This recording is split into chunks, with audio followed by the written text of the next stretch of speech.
Good evening, all.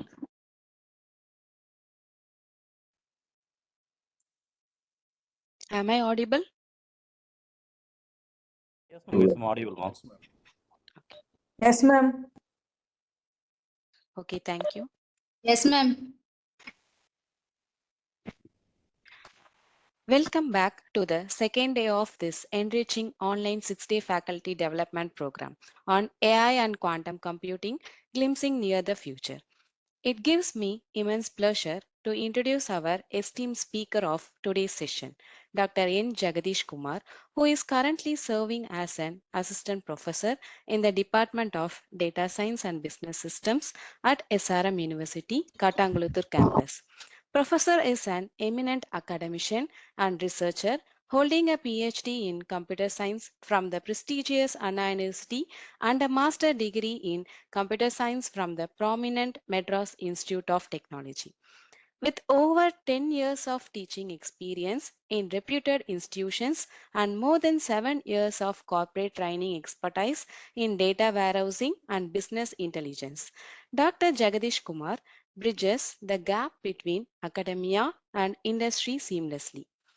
His active research interests span optimization techniques, cloud computing, big data, and machine learning, with over 30 Scopus Index publications and more than 300 citations to his credit. Furthermore, he is a proud patent holder, which highlights his innovative contributions to the field. We are privileged to have such a talented personality with us today.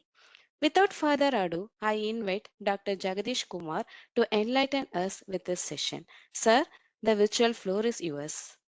Thank you, ma'am. Thank you so much. So, good evening, one and all. So, as ma'am told my introduction, so I'm currently working in Sairam University, in the Department of Data Science and Business Systems. And the topic given to me is like the convergence of quantum computing and machine learning. So, am I audible? My screen is visible, right? Shall I go ahead?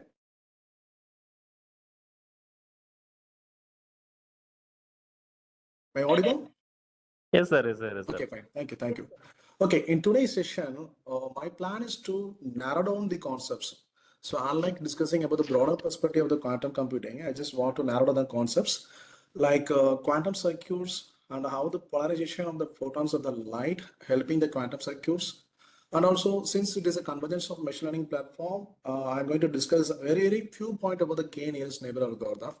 I'm going to take only one algorithm. And this algorithm I'm going to execute in the Google Colab with the traditional machine learning approach. So that's very normal and everybody know that. But the same algorithm I'm going to execute with the quantum code as well. So it is a 1.5 hour session. I will try my level best to give whatever things I have understood in this quantum computing. So a small introduction like introduction to quantum computing. See, quantum computing is basically based on quantum physics. Okay. So the principles of quantum physics plays a vital role here. So one should know quantum physics before programming the quantum computers. So the quantum physics can be studied only in the physics lab, no doubt in that. But still, there are some concept of quantum physics can be learned with the readily available equipments around us.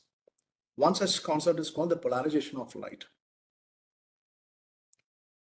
Furthermore, the main reason why we want to learn the polarization of the light means when you know about the polarization of the light, the properties called photons of the light, we can also able to understand the quantum bits concept. Because in quantum computing, this quantum bits is playing a vital role. So in order to understand the quantum bits, we can also understand through the physics polarization of light. Unlike learning in the physics laboratory, we can also learn with the equipments what are available. So it's a very broader area. So I try to get some very basic ideas about this polarization of light to explain about the quantum bits. And for the quantum bits, we are going to be learning about this quantum circuit as well. So this polarization of light, we are going to focus. And when talk about quantum circuits, see, generally in programming, when you're writing some program, we have to give some set of instructions, right? So that is a general programming concept. But when it comes to quantum programming, so the circuit, I mean, a circuit is designed here. It's typical to the easy people who don't know that they'll be drawing a circuit or all. It's typical to that, a circuit will be designed here. So the concept, the program or the algorithm, what you are developing in quantum is going to be a circuit. Okay. In the circuit, the major input is going to be the quantum bits. So the input is the quantum bits. Eventually, a lot of gates will be used there. So the logical gates we have learned, no? So this time, this is not the logical gates, it's all quantum gates. So after coming across various gates, the process, and finally, you'll be getting the output as a classical bits. So the quantum circuit is actually here when you're developing any quantum application or any quantum program, whatever it is. So it is represented in the form of circuit. That's one of the major point you have to know about this. So this is a sample how a quantum circuit will look like. So once again.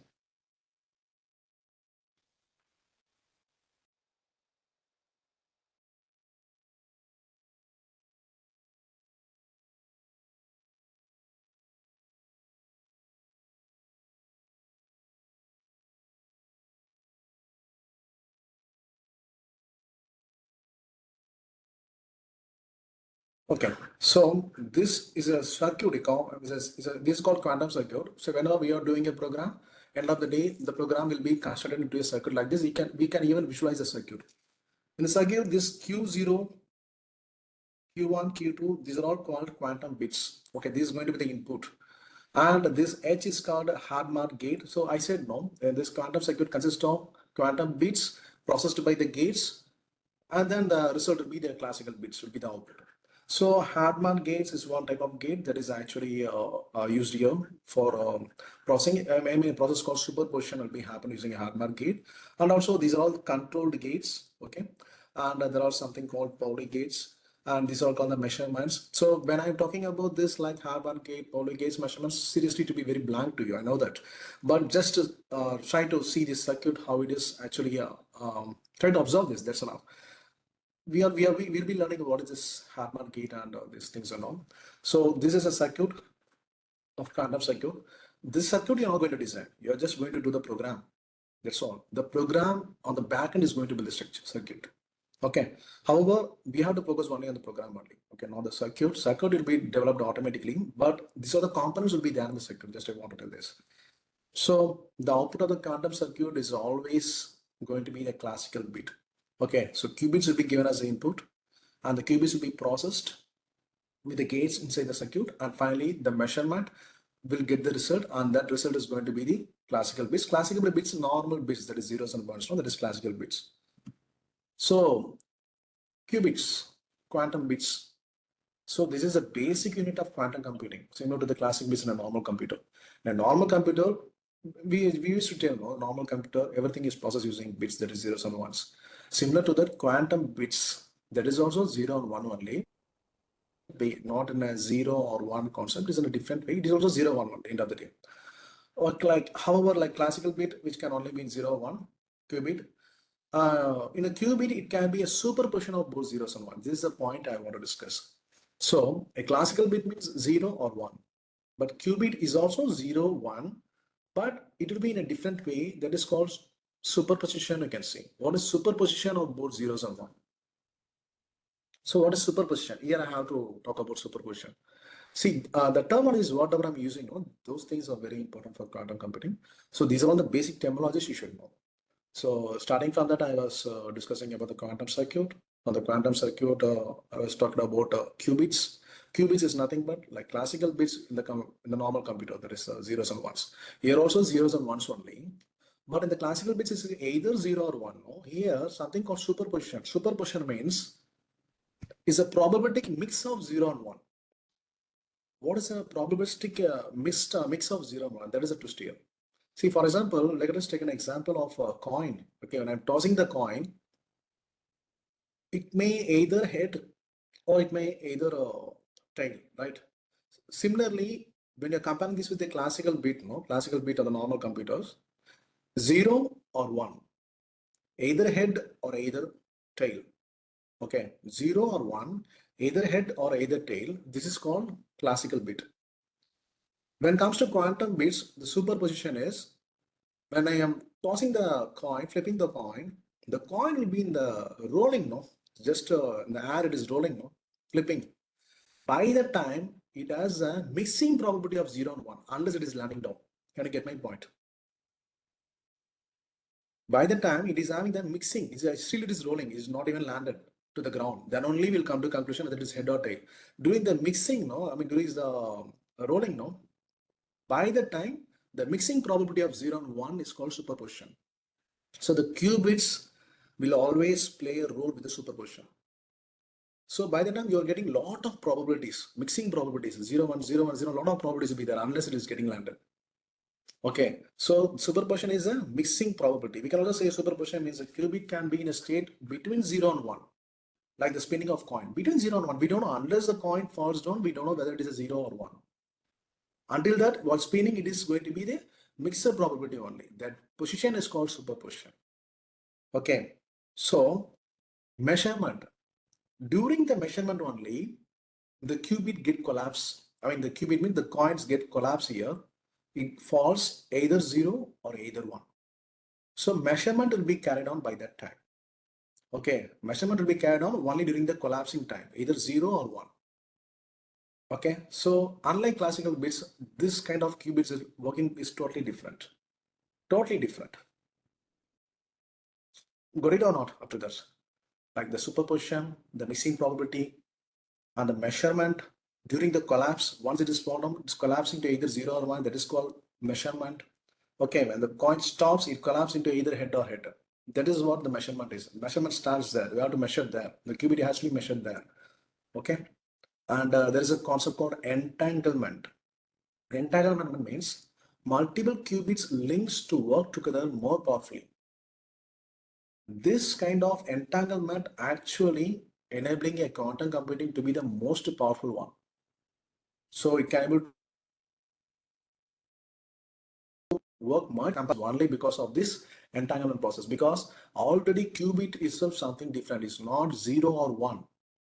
Due to superposition, is giving a mixing probability of 0 and 1. Multiple possibilities are there. Multiple chances are there.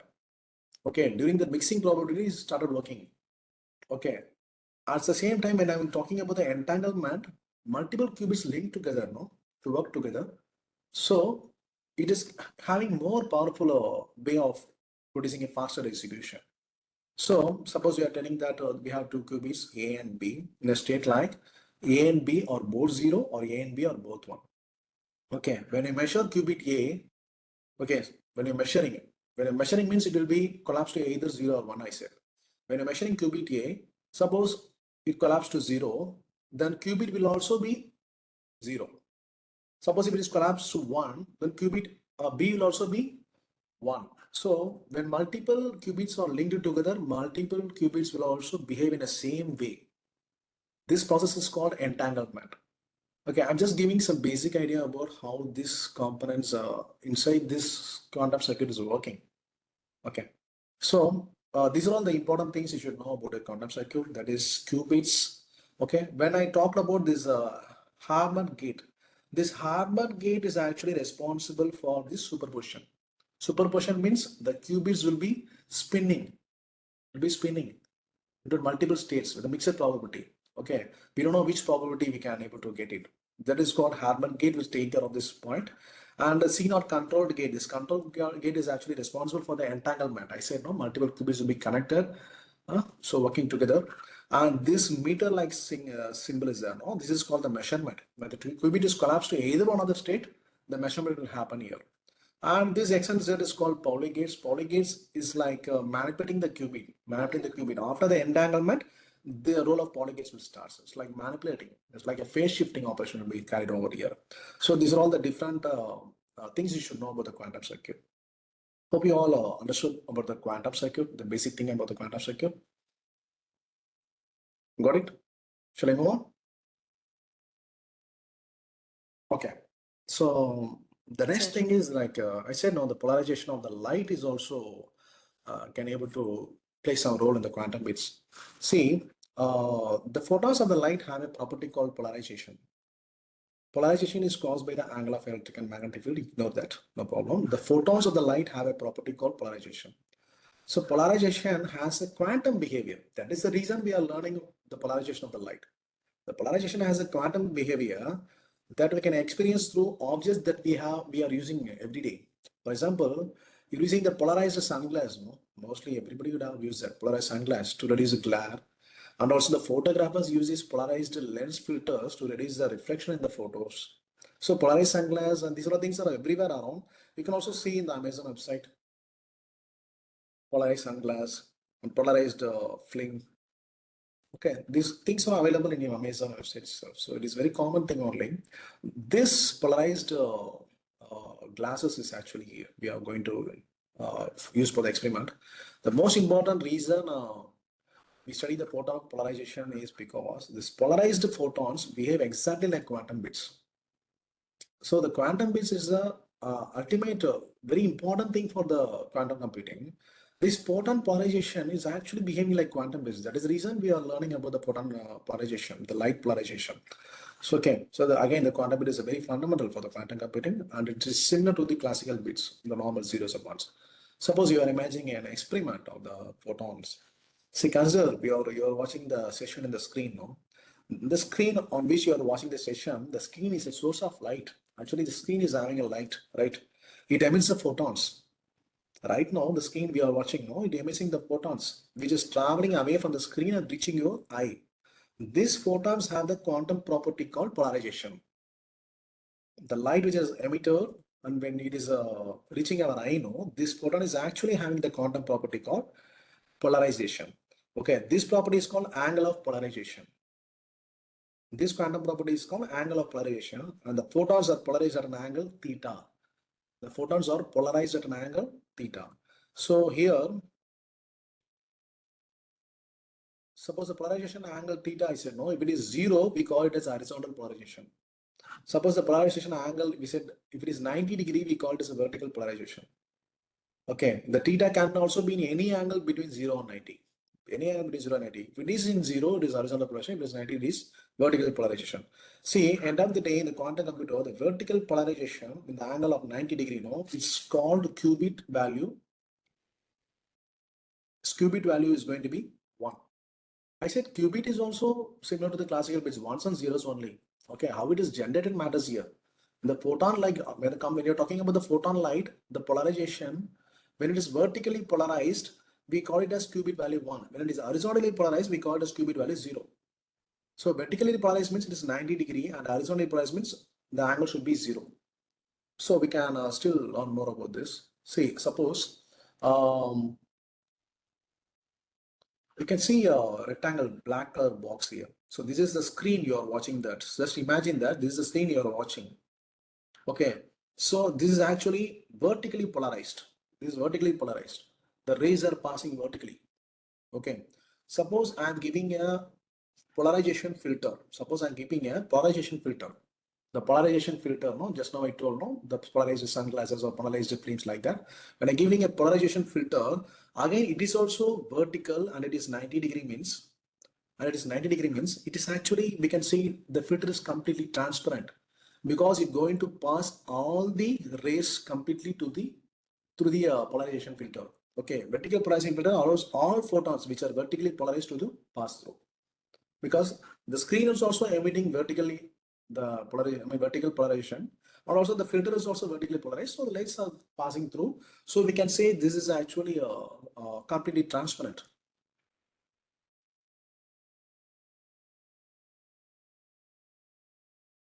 Okay, so as I'm telling, the vertically polarized photons are produced by the rectangular patch of your screen. So the photons are directed away from your screen and towards your eyes. Next, we place a vertically polarized filter over the, this thing what I discussed, no, vertically polarized filter. And because both are vertically polarized, the filter is also vertically polarized, lights can able to pass through. That is a point here. Suppose the polarized filter is horizontal. The screen is emitting the light vertically, but the filter is horizontal. Okay, the filter is 90 degree towards the screen. Okay, in a rectangle, you see, no, that is horizontal. In that case, we can say the filter is 90 degree to the light source. The filter is 90 degree to the light source. Okay. In that case, it is completely back because it is completely blocking the photon. In this case, it is completely blocking the photon. Okay. So suppose the polarized filter is actually 45-degree means what will happen? If it is 45-degree means 50% of the photon is passed through and 50% of the photon is filtered. Okay, here at the end of the day, the polarization of the light on the polarized filter plays a vital role in determining the lights of the photons passing through. And is vertically polarized means that is called quantum bit 1, and is horizontally polarized means that is called quantum bit 0. So this is a theory of polarization of the light which is actually behaving like quantum bits. Okay, from here we can derive that quantum bits value, that is ones and zeros. Okay, so this is the concept I just want to discuss about this polarization of the light for this vertical polarization and horizontal polarization. So vertical polarization is quantum bits 1 and the quantum bit value 0 is called horizontal polarization. So now I get into the quantum machine learning, which is the actual content we're supposed to discuss on. So quantum machine learning. So the key difference between the classical machine learning and the quantum machine learning is I took some certain aspects like hardware. When we are talking about the hardware,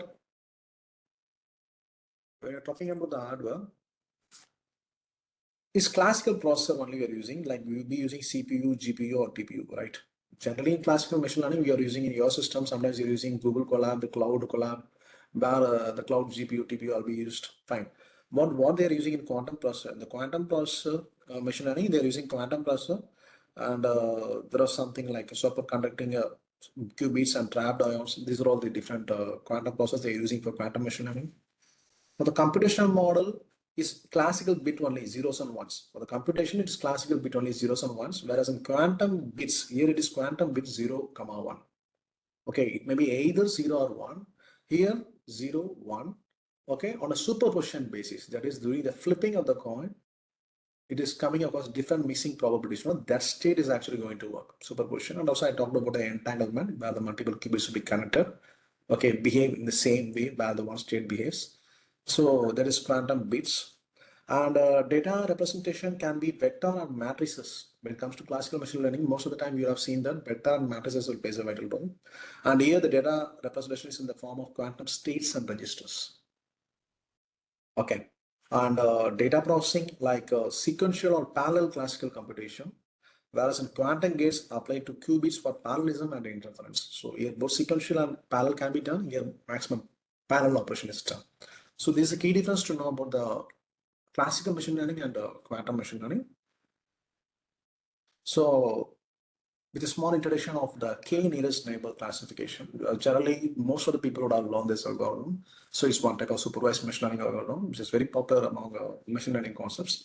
So k nearest actually they call it as a non-parametric algorithm, and this algorithm is for classification and regression. Both we can do it using the k nearest neighbor. So I'm not going to discuss this in a very broader perspective. In a very shortcut method, I'm going to just explain the k nearest neighbor concept. But suppose we have a data set which is having two different classes. Imagine that we have a data set which is having two different classes. Suppose this green color is one class and the red color is another class. So I plotted a graph like this. Okay, I plotted something like this, where class, suppose the green color is one class, one category, and category 0, other category is this red color. Now, how this k nearest neighbor is going to work with this data set?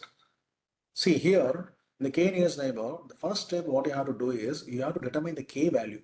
K value you have to determine, that is a k nearest neighbor. No? So determine the k value. The k value should always be greater than 0, and it can be any number. Okay, of the k value. And this k value is called a hyperparameter concept, because hyperparameter is a kind of tuning concept. Why the k value is hyperparameter means the k value can be changed, changed frequently to check which k value is actually producing more accuracy, so that we can choose that particular k value. That's why the k value is a hyperparameter only. So the k value you have to determine, it can be either 0, 1, 2, 3 or something. So suppose I'm taking k value is 5. K value is 5. See what will happen, suppose I took k value is 5, in the data set was the machine is going to be trained, already trained. Imagine the machine is already trained. Suppose a new data set is coming, that is a data set, we have to determine which particular class this data set is going to belong. I have to classify a new data set is coming, I have to classify where this data belongs to. Okay, that is what the classification algorithm is there. No, we have to classify whether what is the particular parameter is like which class it belongs to. When a new data set is coming, that I mentioned in this yellow color I mentioned in new data set. This data set is actually as per the plotting, it is pointed here. I said k nearest neighbor, we took a k value is 5. So nearest to this point, what are all the 5 points available? You just mark that 1, 2, 3, 4, and 5. This 5 point is actually near to this, right?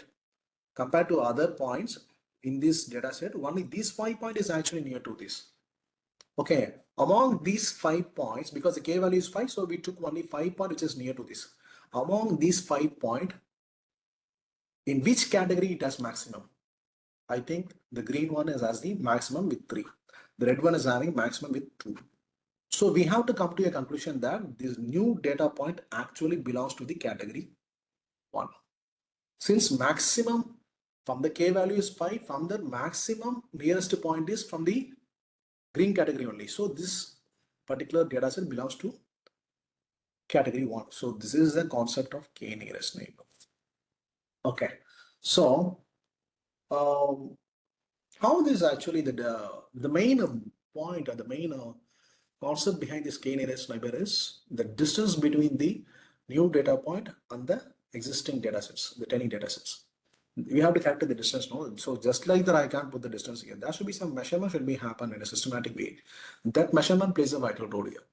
The distance plays a vital role here. Here, the distance I'm using here is Euclidean distance. We will have on this Euclidean distance. Okay, when you're learning this K-means algorithm, you'll be learning this Euclidean distance. So this formula, you know that x2 minus x1. So when there is 2 points is there. So what is the distance between this point and this point? So x2 minus x1 and y2 minus y1. Okay.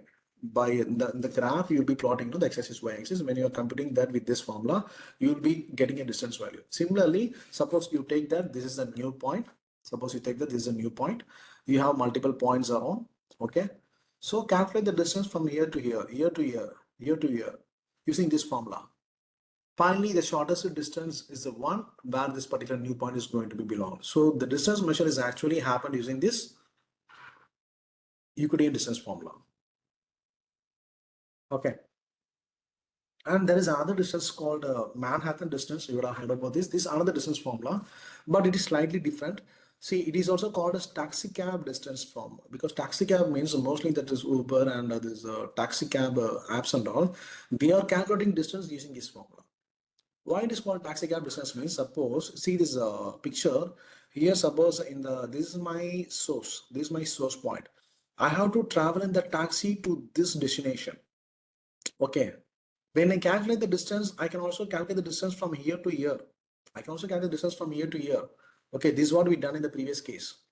But when I calculate the distance from here to here, it has to pass over the buildings. When you're passing, suppose it is diagonal, means it has to pass over the buildings. That is not possible now practically. So what will happen? The taxi has to move from here, okay, on a base, and then adjacently it has to move from to this place. So since the taxi is moving the roadways alone, okay, the distance will be calculated accordingly. That is why they calling it as taxi cab distance. Okay, even this formula can also be used for calculating this k nearest to neighbor. So here the distance formula plays a vital role. Okay, so now we discussed about what is quantum circuits basically, and I also talked about the photons of light, how the photons of light playing a vital role in generating qubits. And also we discussed about a simple thing about how k nearest neighbor works. Now I'm going to connect all these 3 concepts into your code. Okay, so that is a end. Now let us discuss about this particular dispute in a ride share business. So see, generally we'll be using Uber and Ola and we are using. So it's an app where we can able to travel for this purpose and all. So there are some problem statement I came across that disputes can happen between the driver and the passenger, especially during this cab, the cab business and all. So in what way, how they're going to resolve this issue means, see, generally we used to give ratings to the driver. Okay, after each and every thing, we used to give a rating to the driver. Similarly, driver also giving rating to the customer. Okay, most of the time it's not known to us. Driver also giving rating to the customers. Suppose a dispute happened between a driver and passenger means, suppose passenger or someone is raising the complaint through the app. What the app will do generally, the app is having only one thing, that is, suppose a frequent traveler, the passenger is a frequent traveler and driver is a frequently is a person to drive. So based upon the rating, they are determining on whose favor the mistake will be. Suppose driver is having good rating means the app is actually telling that the dispute is resolved in favor of driver. Suppose passenger is having good rating means dispute is resolved in favor of passenger. So this particular app will work based upon the rating given. But what to do is this is the concept generally. The problem I have, the content is nothing but the problem what I told as written in the content here. So we can use a k nearest neighbor algorithm to automate this process, to classify the dispute. Okay, what we can do is we can take some set of data set where a lot of disputes will be there, and the passenger rating and this driver rating will be the parameters. Okay, and how they resolved, on whose favor they resolved. Okay, if 1 means favor to passenger, 0 means favor to driver. Like that, we have a training data set, which was actually careful investigation. After careful investigation, not the app has given the result. This was after careful investigation. Sometimes the dispute may be a very big dispute. Based upon that, an investigation may happen, and then the resolution has been done. Based on that, a training data set has been generated, and that generated training data, we are going to use it for the k-nearest neighbor classification. So the algorithm is going to be trained with the training data. Okay. But for the simplicity purpose, I'm going to take only a small data set only. Okay, a small data set which is actually having only two disputes. The passenger rating between 0 to 1, passenger rating, the driver rating, and they resolved on favor to passenger. Another dispute, passenger rating 0.27 and driver rating is 0.85, it says, and they resolved on favor to driver. Okay, so this data set, I know it's very simple data set because for discussion purpose, let us go with a very small one. That's enough. Okay. Now, what I can do is when a new dispute is coming, what is the concept of machine learning algorithms? We will be training the data accordingly with the data sets. Okay. Once the machine is trained, when a new data set is coming, it has to predict, no? It has to do the classification. In k-nearest neighbor, based upon this trained data set, it has to predict when a new dispute is coming, the passenger rating is there, and the driver rating is there. The machine learning algorithm has to predict on whose favor thing has to be resolved, whether a passenger or whether a driver. Okay, so this is what the problem here. This how this problem statement can be resolved. Can you able to get my point until this? Shall I continue? Yes, sir. Thank you. So we have a data set here. This data set is a raw data set now, and this data set has to be normalized because we are going to use this data set inside with the quantum algorithm. So an encoding has to be done here. Okay, and normalization has to be done here. So we have to do a normalization here. So that is called a pre-processing concept, no? The pre-processing. So here I have a unit vector. I'm going to convert this data set into unit vector. Unit vector means I'm going to normalize this data set. What I'm going to do is the passenger rating is there, no? That one I'm going to take it as x1, and the driver rating I'm going to take it as x2. Okay, and the magnitude is equal to square root of x1 square plus x2 square. So you'll get a magnitude value, and then normalize x1 is equal to that x1 value divided by this magnitude value. Okay, normalize x2 is equal to that x2 value divided by this magnitude value. Okay, this is going to give the unit vector, which is actually useful for us to do quantum state vector.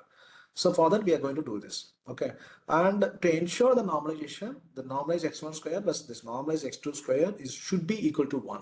So that is what we can say it is actually normalized. So using this formula, we have to do this. So I took that data, So you have seen, no, the passenger rating is initially is the first data, passenger rating 0.78, we can say 0.8 or something close to that, or 0.16. So we took this 0. The magnitude formula 0.78 over square, 0.16 over square. You get the magnitude, and then passenger rating 0.78 more divided by this magnitude. Got it? This one. Driver 0.16 divided by this magnitude. You get the value. So this is a normalized data 0.97 and 0.2009. Okay.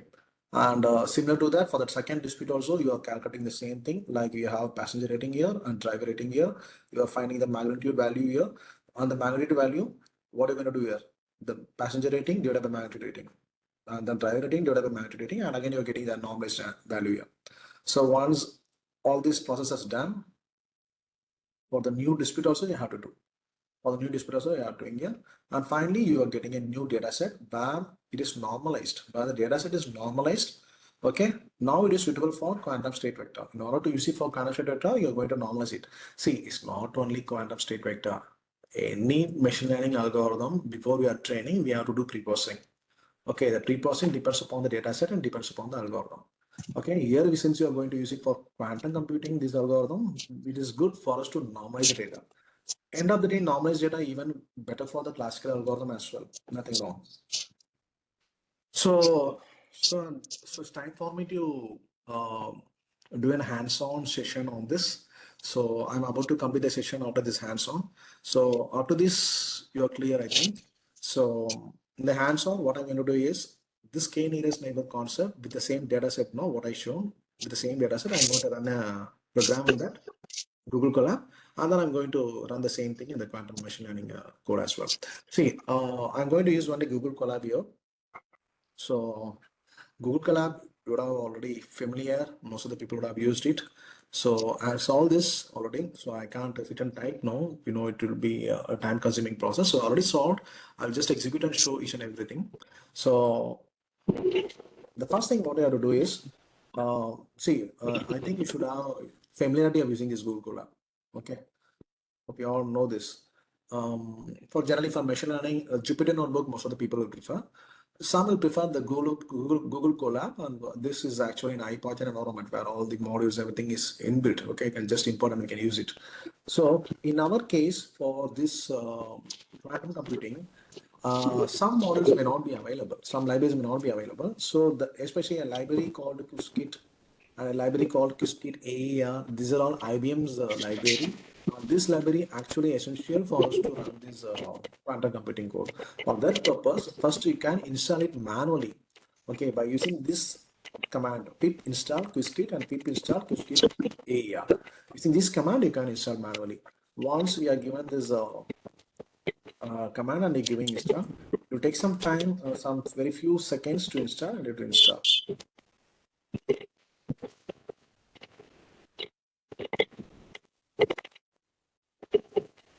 Okay, so I just rerun it again so you can experience that how it is installing. So this is only installing the library which is actually good for this quantum computing. So and then I'm importing some necessary libraries for this code. After installing the library, importing the library is very important. So install, successfully installed. You can see here now, successfully installed. Now I'm going to import the math library. Okay, and also from Qiskit, now we have installed now the Qiskit library. From Qiskit, we are importing two modules, that is quantum circuit and transpil. So these are all the libraries of quantum computing. Again, from the Qiskit AER, okay, we're importing AER is another module. This Qiskit AER is actually stimulator. Okay, because we don't have a quantum computer to execute the code. For that purpose, we are using a Google Colab. The Google Colab is going to act as a stimulator like a quantum computer. You know the stimulator concept, no? It is going to behave like a quantum computer to execute our code. So for that purpose, this Qiskit AER is. So these are the modules. And when it comes to training data, I use the same training data only. So which is used in the PPT here, no? You are seeing this, the same training data, 0.97, 0.2, the same training data with that result. Okay, this one I've used here. Got it? 0.978, 0.2, 1, 0.3, 0.594, 0. The same training data only I used here as a training data. Okay. See, when it's real time, no, the training data will be in huge number. For just a demo purpose, I'm using very small training data only 2 rows of data. And the query data, this is the query data I'm going to give, the same query data. So the model will be trained with the training data and the query data. Based on the query data, our end result is it has to predict whether it is 0 or 1. Okay, 1 means favor to the passenger, 0 means favor to the driver. Okay, this is a thing we have to do. So training data and query data, normalizing the first training data, normalizing the second training data, normalizing the query data. Actually, we have done the normalization already. Okay, we have already done the normalization, the data set itself. We have seen no the magnitude dividing by the magnitude, the same thing only in the code it is there. The same thing only in the code is there. There is a vector length, the mag dot square root, the same thing. So this is going to be the magnitude. The magnitude will be compared with the first part of the training data, the first row. So the 2 different columns are there. So there the magnitude will be computed, and finally you will get an answer. So this is a normalized training data, the same result only. So why you want to do this again? Now to ensure whether it is actually normalized or not. Nothing wrong in doing it again. If you want to skip this, you can also skip this. The same normalization which I have done already, mathematically, the same normalization, we are doing it in the code as well. So, and also I'm normalizing the query data as well. So you can see the normalized data result. You can see the normalized data here. And compute the equidistant distance, because in the k nearest neighbor, the concept is actually based on the equidistant distance only. The new data should be computed with the existing data with the equidistant distance, which is the closest to one. For that only the particular data belongs to. Okay, the same concept. No? For that, you know the equidistant distance formula, the same formula here. So that concept is actually written as a code here. Okay, the training data, query data, training data, query data. So equidistant distance we are going to calculate here. Manually the code you are calculating, you are getting the equidistant distance here. We are getting 2 distance here. And then we are computing the weight. We are converting the distance into weight for prediction. Okay, in order to predict, no, we have to convert the distance into weight. For weight, there is a formula that is 1 minus 0.25 into distance square.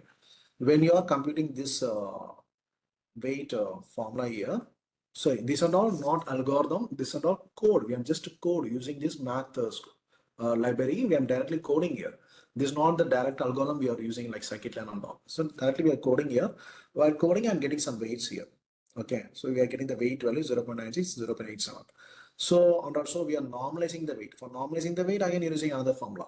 Okay, the weight divided by weight sum, total weight sum. So weight sum is equal to weight 0 plus weight 1, and then weight 0 divided by weight sum. Again, I'm getting another result.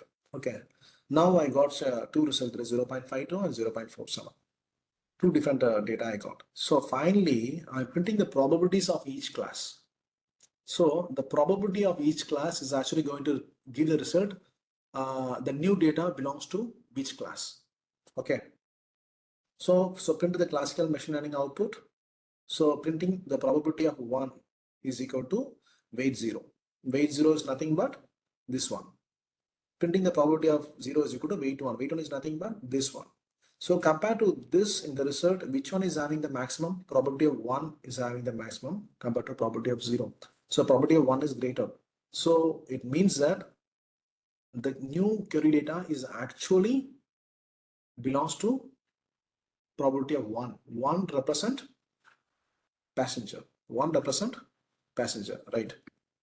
See, please don't ask a question that by seeing this visually itself, we can understand that is actually in favor to passenger. And what this algorithm is doing, please don't ask this kind of questions, sir, because the training data I used is very minimum. So when you're using this with the huge volume of training data, you can see the difference. Okay, that's why this visually what the result we observe, the same thing only we got in the output as well. So this is the output we got using the traditional classical machine learning concept. So this is not the deal here. We have to know how the quantum computing code can be done with this for the same training data. The other will check whether we are getting the same output, probability of 1 and probability of 0. So after this, you are clear. Shall we move on to the next one?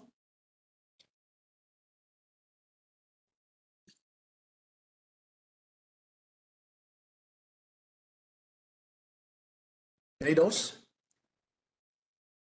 Okay, 2 minutes.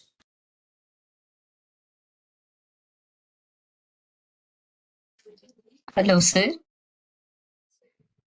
Sir, can you hear me, sir? Yes, ma'am. Yes, ma'am. Sir, can you share this data, sir? This PY file? Yeah, sure, sure. Sure, ma'am. End of the class, I'll share this for your friend. No problem. Okay, sir. Thank you, Okay. sir. Just give me 1 minute time, I will continue. Sure, sir.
Okay, thanks for waiting. And okay, so now I am moving into this quantum K&N code, the quantum K&N code.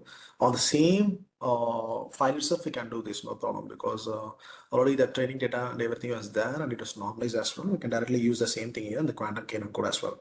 The first step, what you're going to do here is set up the AER stimulator. Setting up the stimulator, because we have already imported the stimulator. I said that the stimulator is going to behave like a quantum computer here. So setting up the stimulator here, it was already imported and the library was also imported. So just we're creating a variable stimulator is equal to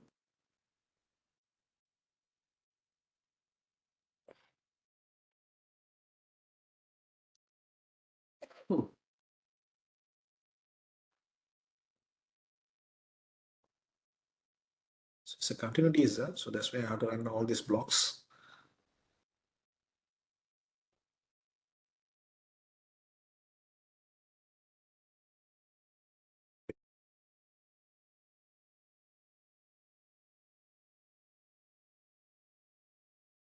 And here we are concluding our machine learning, typical normal classical machine learning. Here it shows P1 is the answer, okay, because it has the highest probability comparatively. And now continuing to the quantum K&N node. Here I first setting up the simulator. So simulator, I'm creating a variable. Simulator is equal to, I mean, it's a variable is equal to that AER dot get backend is a function and the AER simulator is a parameter I'm passing inside. So this will actually create a simulator. So this simulator is nothing but that is a quantum computer and visa code is going to run. Okay, and then I'm creating a quantum circuit. I said no, the quantum circuit plays a role when you are doing everything.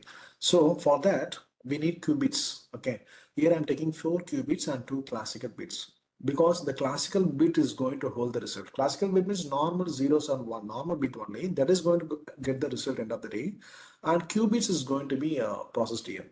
So qubit 0 and qubit 1 is going to encode the training data. What the role of qubit 0 and qubit 1 is, the training data is that the encoding process will be taken care by this qubit 0 and 1. Qubit 2 is going to encode the theory data.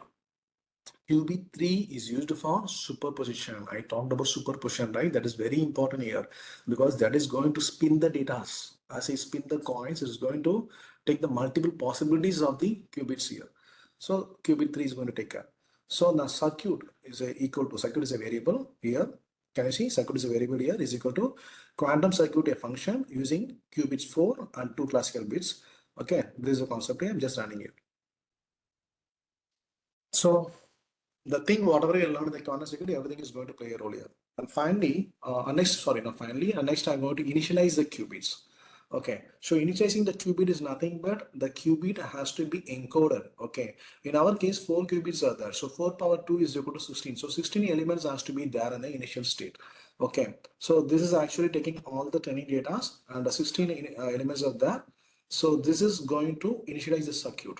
Okay, this is doing encoding. This is doing amplitude encoding. This making the quantum state using amplitude encoding. The training data is converted into quantum state using amplitude encoding. That was done by this step. Okay, initial state. Okay, so and then you are initializing the circuit as well. Circuit is initialized here after doing amplitude encoding. And apply hard-mod gate. I said no hard-mod gate.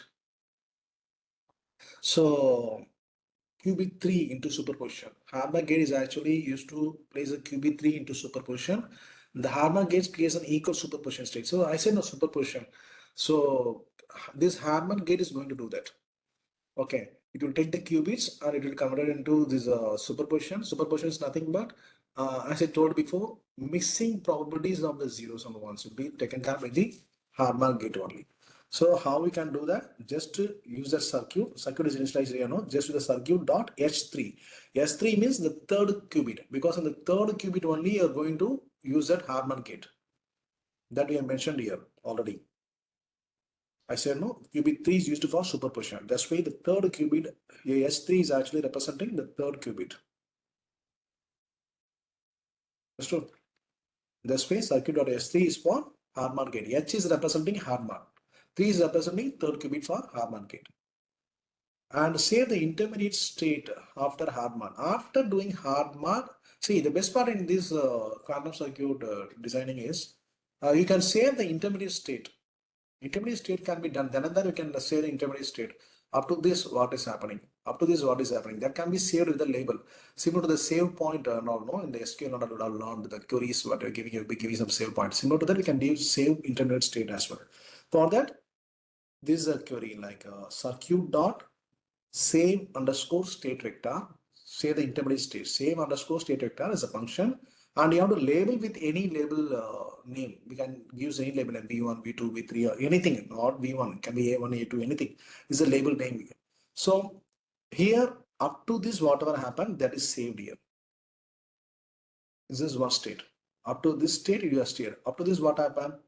We have created a circuit with 4 qubits and 2 classical bits. And then the third qubit we used for intermediate state. Qubit 0 and qubit 1 and 2 used for training data encoding, and qubit 0 and 1 used for encoding training data, qubit 2 for encoding the query data, and we use the qubit 3 for Harman gate, right? Up to this you have done. Up to this you have saved as an intermediate state using the label B1. And then measure qubit 3. So measure qubit 3. So now we are going to measure. Measure will what happen? The coin will be spinning. When it is landing on it, is going to measure. The collapsing point is going to be measured here. So here we are measuring the 3.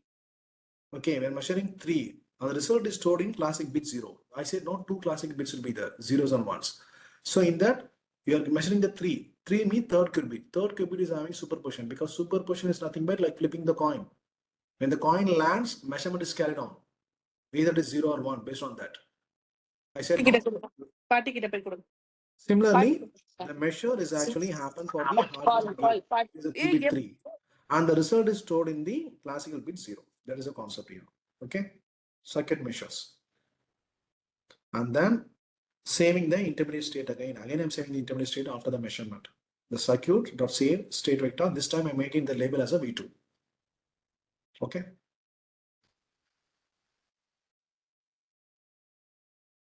Now I am measuring qubit 0. Measuring qubit 0. So the qubit 0 is nothing but you'll have the training data. So circuit measure qubit 0 and the result is set in the 1. Okay. So compile the circuit. After the circuit has built with a Harman gates, measurement, everything, the circuit has built. Now we're going to compile the circuit. For that, the compiled circuit is equal to a variable, is a variable here. And transpile is a module which is there in the Qiskit we have already imported. In that, the circuit now we have created now the circuit, comma simulator. Both you are using here for compiling the circuit. The circuit is compiled in order to optimize the quantum circuit. The compilation process is carried on because to optimize the quantum circuit for the execution on the simulator, because you are going to execute on the simulator only now, not on the quantum computer directly. For that, you need to optimize it. So that only we need this compilation process.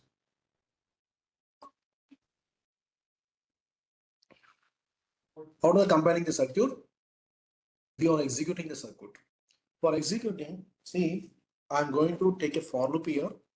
The for loop I in range 0 to 10,000. That is for 10,000 iteration, the execution can be happen. The 10,000 execution can happen. Okay, I'm taking a variable job here is equal to the simulator only is going to run.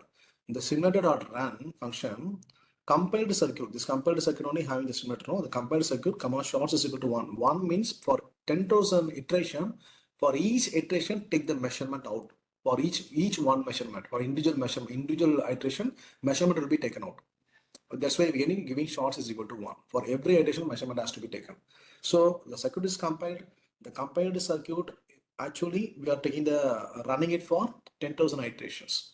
Okay. So the processed result, actually, we are going to collect the processed result here. So the job, no, here you can see, no, the job only, the execution is carried on. The circuit execution was done in the job is a variable. Now the result is a variable. The job dot result, using the job dot result function, the result is taken here. Okay. Again, another variable is count. Using this result dot get count from the compiled circuit, you are getting all the measurements. I said no, 10,000 iterations. So that many measurements has happened. So that's many measurement value will be there. That measurement value is nothing but the end result. That is actually in the compiled circuit. No, that result was counted here. Okay. Here we are taking two variables like denominator is equal to 0, numerator is equal to 0. Suppose the measurement is actually 0, 0, it will be in 1, 0. The measurement combination will be in 0, 0 and 1, 0 in counts. If it finds 0, 0 and 1, 0, then you execute the state after measuring Q3 result dot data. See, we have took multiple states here. No? We have took multiple states, intermediate states after measurement. We have taken another state after hard mode. So we have took multiple states. No, those particular state, I'm taking only one state, that is a V2. That is a, after measurement I have took a state. That state result I need.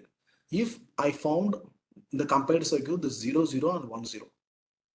Finding both the combination 0, 0 and 1, 0 is finding both the combination means we have to update the denominator. Finding only 1, 0 means you have to update the numerator. That is a concept here. Okay, this particular state has to be executed if you find any of this combination. Okay, so the concept is very clear. You have built the circuit and you're running the circuit for 1,000 times, sorry, 10,000 times. For each and every time the measurement is happened, no, the measurement is collected here and the collected measurement count is calculated here. Okay, and if the measurement is having this 0, 0 and 1, 0, we have to find how many 1, 0 is there, combination is there, that should be loaded in the numerator. How many 0, 0 and 1, 0 combination is there, just should be loaded in the denominator. That count has to be loaded here. And you're collecting the state after measuring Q3, that result dot data that you are taking here. And finally, you are printing the result. So printing the result is like probability of 1 and probability of 0. So the probability of 1 means I am taking the numerator count, no? I'm taking the denominator count. Numerator count divided by the denominator count is a probability of 1. And probability of 0 is denominator minus numerator divided by denominator count. And now when I run this, I'm getting the output there. Probability of 1 is 1.0 and probability of 0 is 0.0. So probability of 1 is nothing but the passenger's favor is 1. Driver's favor is 0. Though I'm getting the same output which I got in the classical machine learning algorithm. When I executed the classical machine learning using Euclidean distance, I got the same output.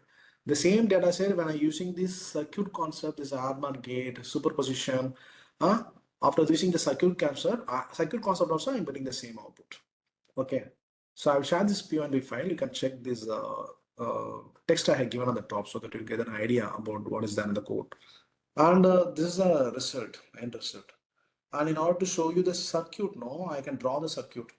What we got it now, we can draw the circuit. You can visualize the quantum circuit. And for this, you have to do one thing.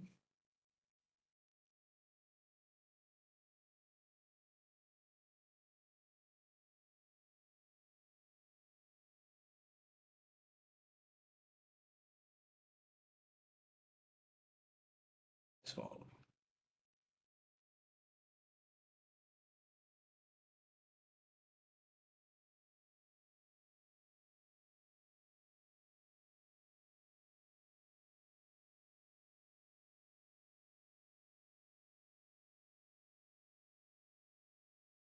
okay, ignore that. Since I run again and again, it got an error. You ignore that. See, first for installing, for getting that visualization of the circuit, you have to install a library called PyLatex NC. PyLatex NC library you have to install. Okay. Manually you have to install. After installing the library, you import the library, that PyLatex NC, and also the matplotlib library, and also circuit.draw output is equal to text, so that it can draw the circuit here. This is the circuit for this code. I said no, the program will be represented in the form of circuit. The model is in the form of circuit. This is a circuit here. Okay. So this Q0, Q1, Q2, Q3, can you able to get it here? See, you can see here, I said no, the Q3 is hard mark code, H. Okay. Measurement for 0 and measurement for 1. The training data measurement is happened no, for that measurement of 0, measurement of 1. This V1 and V2, the label was given no, V1 and V2. Saving in between the V1 and V2, that label is here. And finally, the C. Finally, the C is nothing but the classical bit. It's totally 2 bits, zeros and ones. Okay, this is the initialization, that encoded concept. There is initialization is here. This was happens to Q0, Q1, and Q2. So this circuit actually representing the concept. The entire code what you have written now, once you are familiar with the circuit, you can able to identify what the concept of the code, where the hard mark is applied, where the measurement is applied, where the label is given, everything you can able to identify with this circuit. And with this, I am concluding the section that we have executed the same concept in 2 different algorithms, using the quantum and as well as. So my session was purely like the technical aspects of the quantum circuit. To the level whatever I learned, I just shared. So if you have any doubts, you can ask me. I will answer if I know that.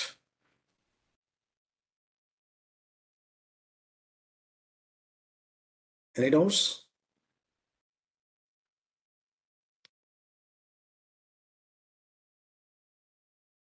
Sir, ma'am. Dear participants, does anyone have any queries? Forum is open to you.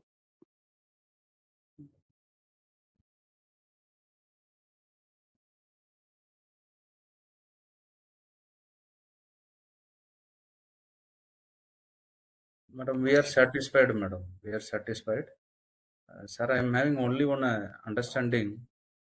Yes, sir. Yes, sir. Sir, when so quantum is concerned with the pictorial representation of ML. Quantum is a pictorial representation of ML in circuit memory. No, sir. So we can't say like this, sir. Actually, even in ML algorithms, what is the output we got? We are representing with the graph. We used to use the matplot library to represent the graph. No, Yes, sir, similar to that, it can able to represent the circuit. yes, Quantum, I can take the graph. I can take the only circuit. So we can't say it is a pictorial representation of the circuit. We can't say like that, sir. So this quantum is purely circuit based. End result can be stored in the classical bits. The circuit is actually representing the entire structure of the program. That's what I showed there. understandable. Circuit is actually representing. This is totally different from the visualization of the ML, sir. Okay. See, when we are talking about the quantum machine learning, the same machine learning can also be done here, but using the stimulator of this AER stimulator, you can use this. See, we have used very limited training data sets, sir. If suppose you are using huge volume of training data set, we can see the accuracy result or not. We can see how fast the quantum can able to execute the same output. Okay. So it's very new technologies. We have to practice it with a huge volume of data sets. So then only we can understand. This circuit is actually the code circuit. What that is the code that is representing the circuit here. That's all. Understandable. Thank you, sir. Thank you, sir. Thank you. Thank you. Good evening, sir. Yes, ma'am. Good evening. Sir, myself Sunita, sir. Sir, Yes, I have a doubt. Okay, can we run in quantum data also, sir? The same program. Here you chosen as a classical data, na, sir. Yes, ma'am. Yes, If I ma'am. want to run with the quantum data, how it will be? Quantum data. So quantum data means what? Jake, What is our quantum data? sir, I will Sir, answer if I this want to one. send, Yes, ma'am. Yes, sir. Yes, sir. Yes, ma'am. Tell me. Sir, shall I hello, answer sir. this one? Yes, sir. Yes, sir. Yes, sir. Please go ahead, sir. I'm Jake Kumar. Actually, Sangeeta, I'm Jake Kumar. Actually, in quantum data, before SAR has told before running a circuit, we have to prepare the data. No, that the Yes. data we have, that the whole preparation of quantum data is called coding, encoding. This can be done in Okay. 3 ways. This can be done in 3 ways. See here, SAR has showed me one way. The SAR which has just illustrated us is called that basis encoding. That is one way of coding, changing the data into quantum data. There are 2 more types which we can do the same. That one, the second one is called the amplitude encoding, and the third one is called the phase encoding. Yes, sir. Okay. Yes, sir. Sorry. Sir, Means the correct me, sir, classical if I data am. we need to convert. Yes, sir. There are 3 ways. That is what I Yes. want to tell. One Thank is you, sir. called the basis encoding. Second one is called the amplitude encoding, and the third one is called the phase encoding.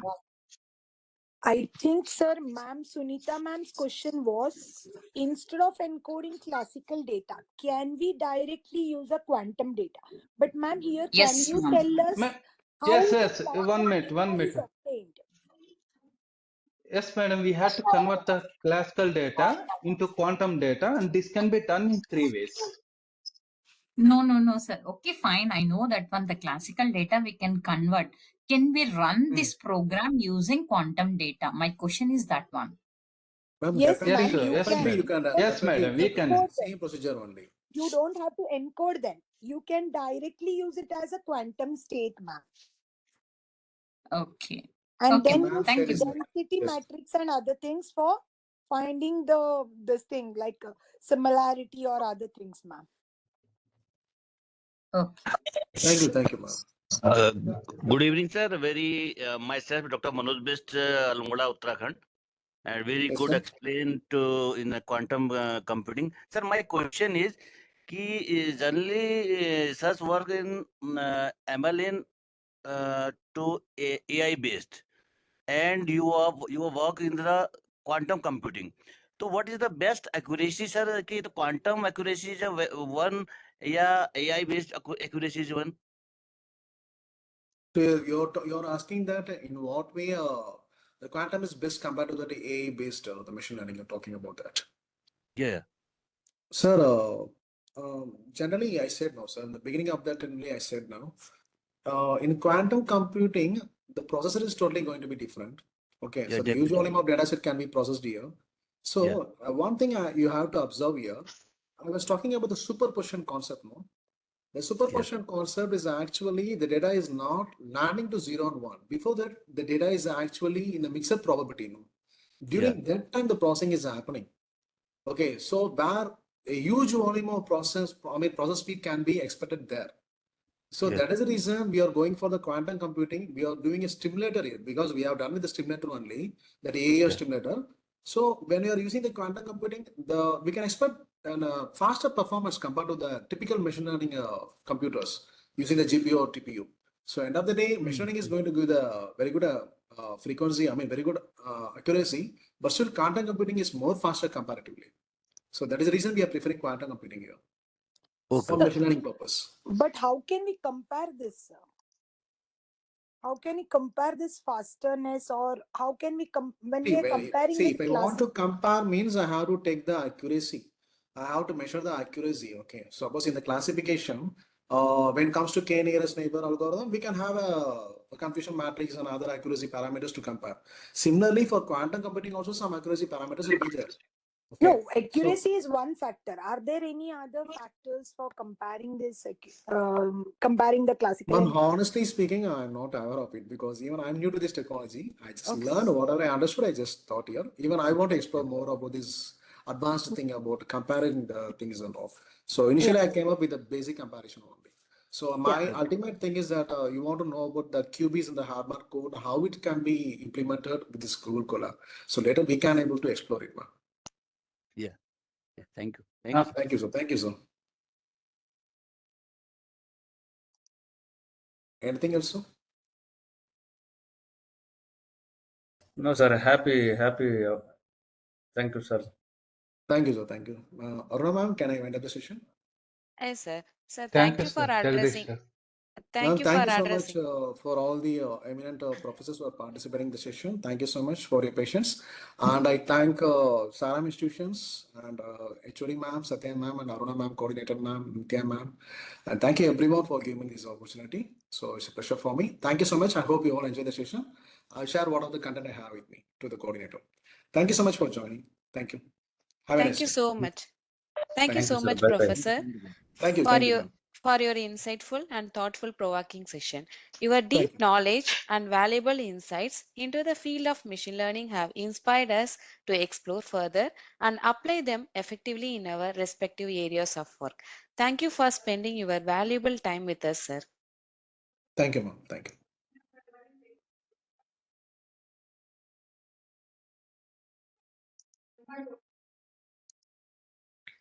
Dear participant, next session will resume shortly.